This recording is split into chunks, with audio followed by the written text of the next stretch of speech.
자, 지금까지 총 3가지의 이제 민족주의 운동을 배웠습니다.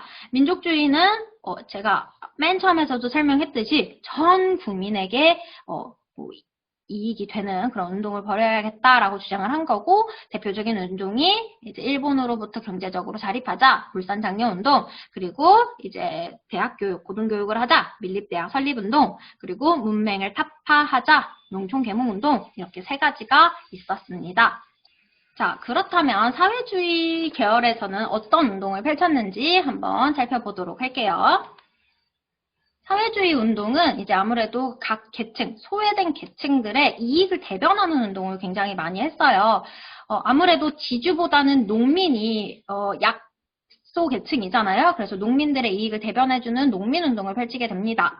왜 그렇게 농민들을 대변해줬냐? 사실 농민들이 살기가 너무 힘들어요. 토지 조사 사업으로 토지도 뺏겨, 그리고 산미 증식 계획으로 쌀도 뺏겨, 그리고 지주들도 횡포해. 이런 식으로 농민들의 삶이 너무 어려워지다 보니까 이 사회주의자들이 이제 농민들의 그러한 이익을 대변하기 위한 운동을 벌이게 됩니다.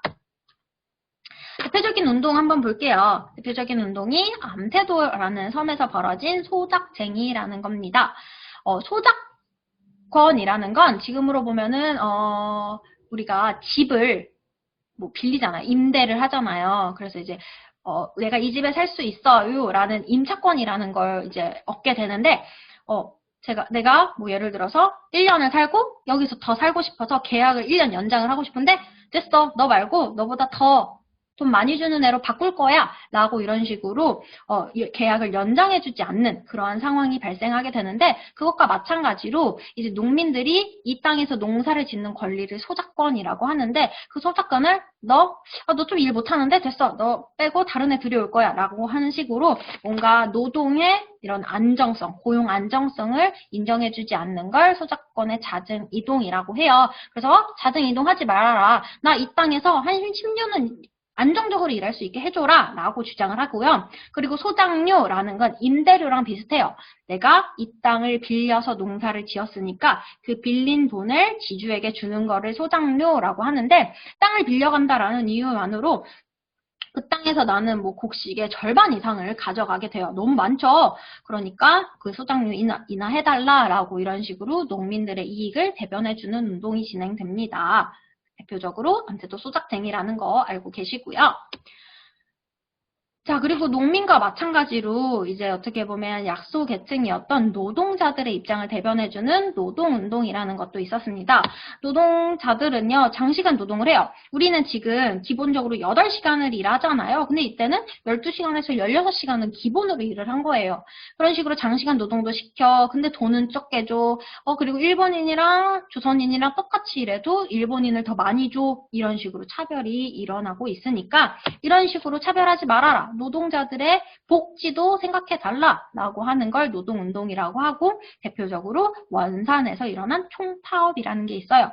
지금도 이제 근로자들, 회사 다니는 사람들 중에서 회사가 우리의 요구를 들어주지 않아. 그래서 파업, 이런 일이 많아요. 그래서 뭐 여러분들이 알만한 파업이 뭐 예를 들어 기차가 파업한다거나 뭐 버스가 파업한다거나 이러면 기차나 버스가 굉장히 노선이 적어지게 되는 거죠. 그게 바로 이제 그 회사와 이제 그런 노동자들과 그간의 뭔가 이익을 서로 맞춰가기 위한 과정 속의 하나가 파업이라고 보시면 되겠습니다.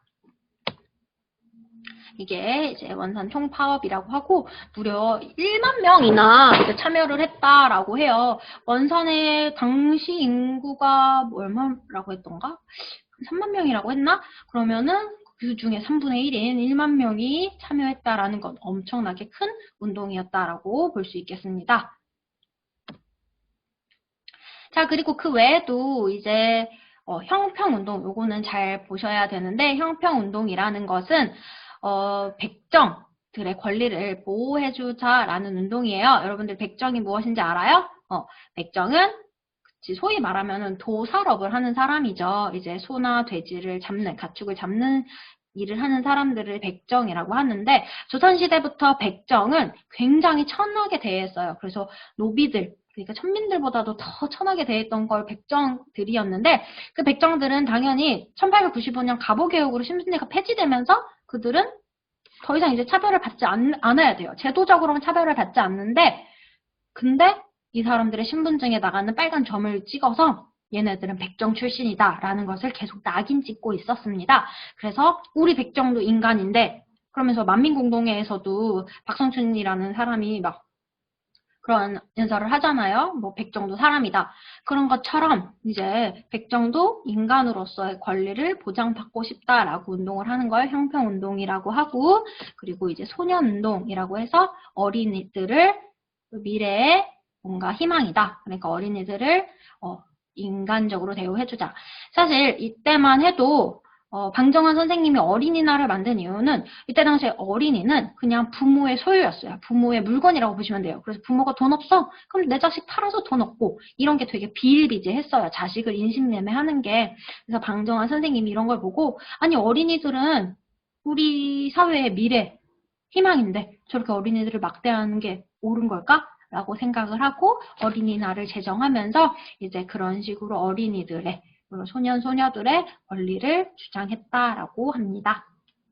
자, 그런데 이렇게 솔직히 말하면 민족주의와 사회주의는 결이 달라요. 여러분들이 그 좀 다른 결이 느껴지시는지는 잘 모르겠는데 결이 되게 다른데, 그 민족주의와 사회주의자가 힘을 합쳐서 운동을 한 것들도 있어요.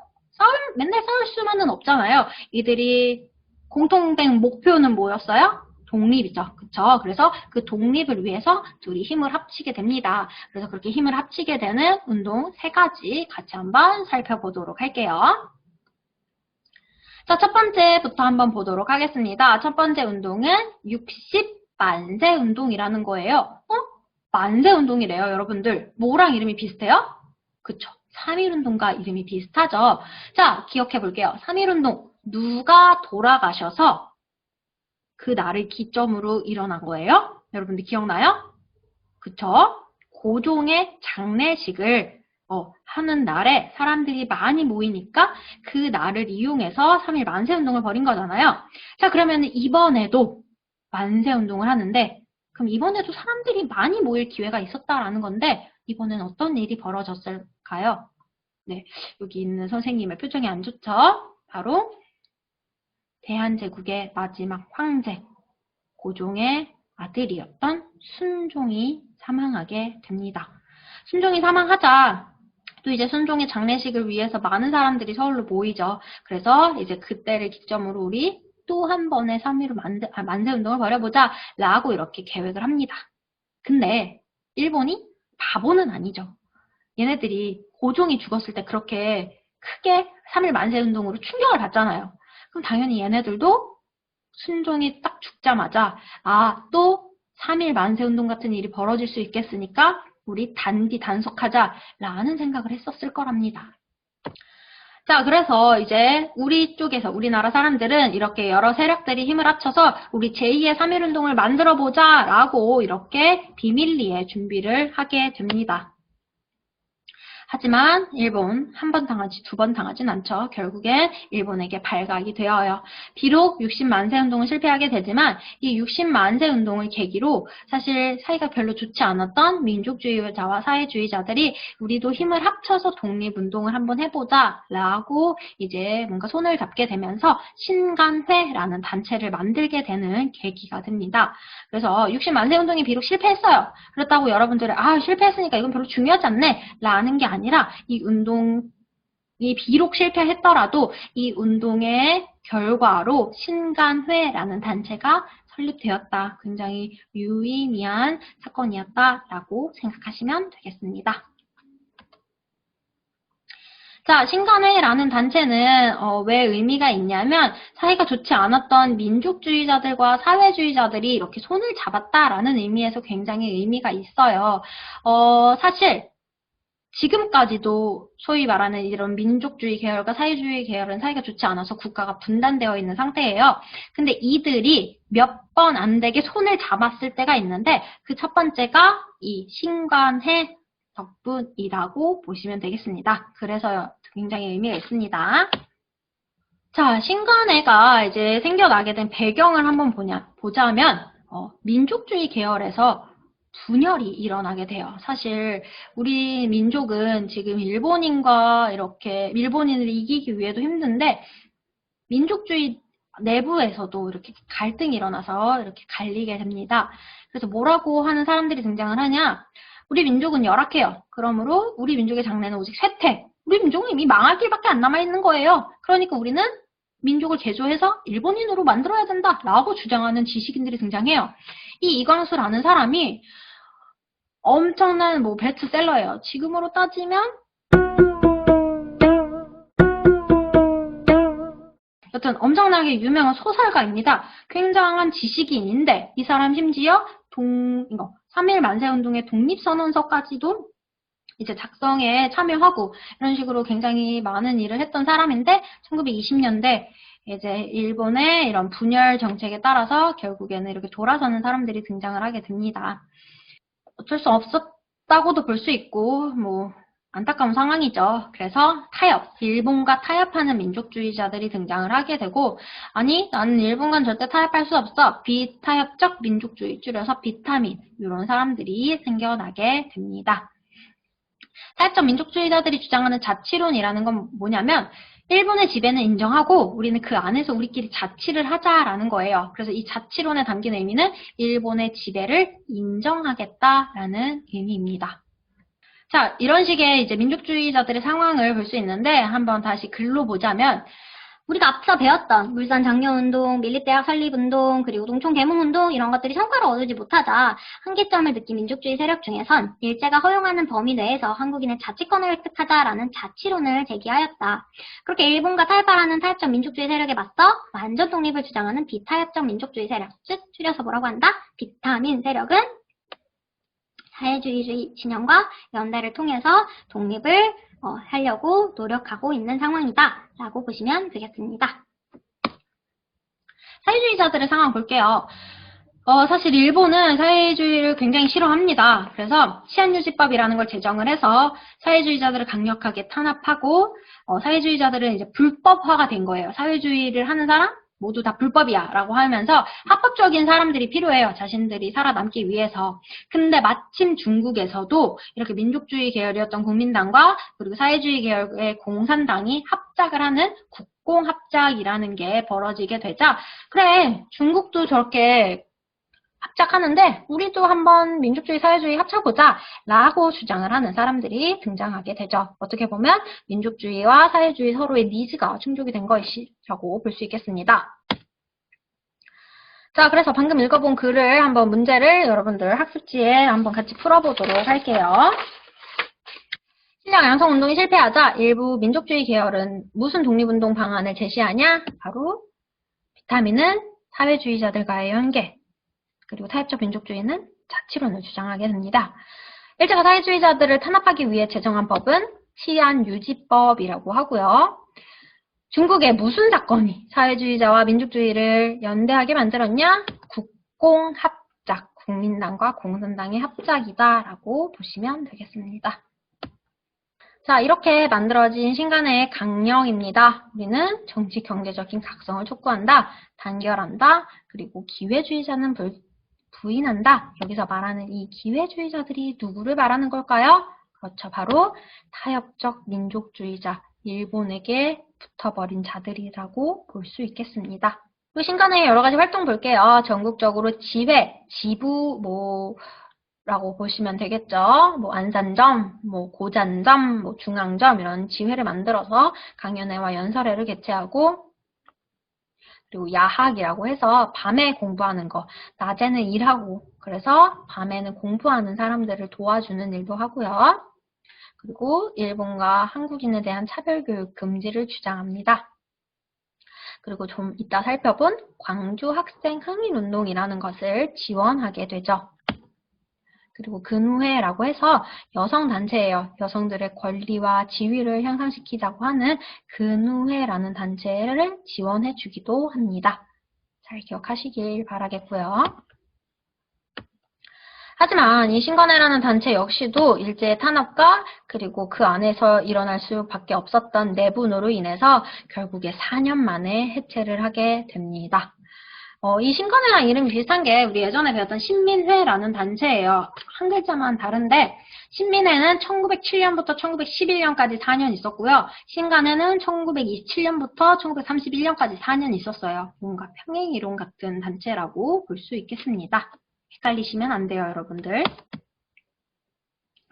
자, 이 신간회가 지원한 활동 중에 하나였던 광주 항일 학생 운동에 대해서 한번 같이 보도록 할게요. 여기 학생들이 여자, 남자 가릴 것 없이 이렇게 왜 뛰쳐나오고 있을까요?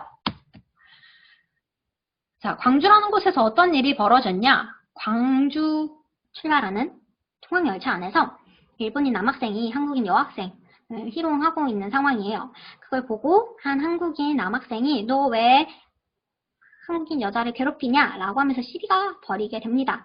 근데 사실 이 상황에서만 보면 누가 먼저 잘못한 거예요? 당연히 성희롱한 일본인 남학생이 잘못한 거죠.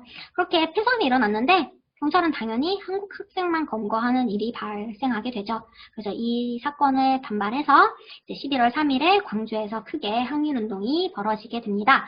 이 운동은 이제 학교를 다니고 있는 독서회, 학생들의 독서회를 통해 조직적으로 학생들이 동원을 했고, 아까 사진에서 보인 것처럼 이렇게 줄 서서 이렇게 시위를 하고 있습니다. 그리고 신간회 등이 지원을 하면서 광주에서 시작이 되면서 그게 전국적으로 퍼지게 되어가고, 처음에는 우리 학생만 왜 잡아가냐 이러한 구호였다면 점차 일본의 식민 통치를 부정하는 내용으로 바뀌어갔다라고 해요. 그래서 이제 광주 학생 항일운동의 의미는 무엇이냐, 여기 보시면 여기 전까지는 동맹휴교를 했어요. 일본의 저항에서 동맹휴교를 했다라고 한다면 이제는 가두시위, 길거리로 뛰쳐나와서 전국적으로 투쟁을 한다라는 것이 이전에 있었던 학생운동과 구분되었다라고 보시면 되겠습니다. 여기 여러분들 밑줄 쳐 놓으세요. 자, 여기까지가 우리가 배운 내용이에요. 자, 우리는 크게 민족주의 계열의 운동과 사회주의 계열의 운동, 그리고 이 민족주의, 사회주의자들이 합쳐진 이렇게 연대된 운동, 이렇게 세 가지를 배웠습니다. 각각을 잘 구분하실 수 있길 바라겠고요. 잠깐 멈춰놓고 형성평가 풀어보시고 여러분들 같이 한번 답 맞춰보도록 할게요. 자, 1920년대 민족주의 계열의 인사들이 자급자족, 국산품 애용 등을 통해 한국인의 산업을 보호하고 민족 자본을 육성하기 위해 전개한 민족운동, 작년에도 있었던 운동이랑 똑같다라고 했죠. 바로 자, 두 번째 청산리 대첩은 누가 이끌었던 북록운정서군? 여러분들 여기 이름 잘 기억할게요. 북록운정서군, 김여진이 이끈 북록운정서군, 그리고 홍범도가 이끈 대한독립군 등 연합부대가 청산리 일대에서 독립전쟁 사상 최대의 승리를 거둔 전투이다 라고 보시면 되겠고요. 다음과 관련된 사건, 이건 사실 제가 따로 알려준 게 아니어서 여러분들 모를 수 있어요.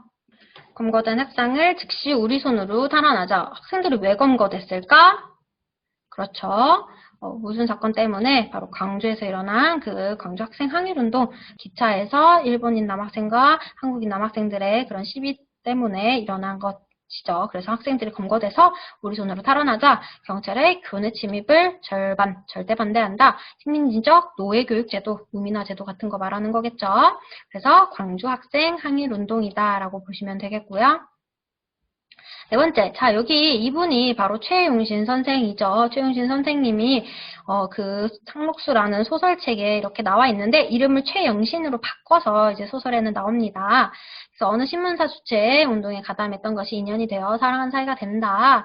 그래서 농촌 운동에 헌신하게 되는데 이제 문맹 타파 교육을 하지만 결국에 이제 일본의 방해와 그리고 병으로 인해서 돌아가시게 된다라고 그런 소설이 있습니다. 여러분들이 한번 꼭 읽어보시길 바라겠고요.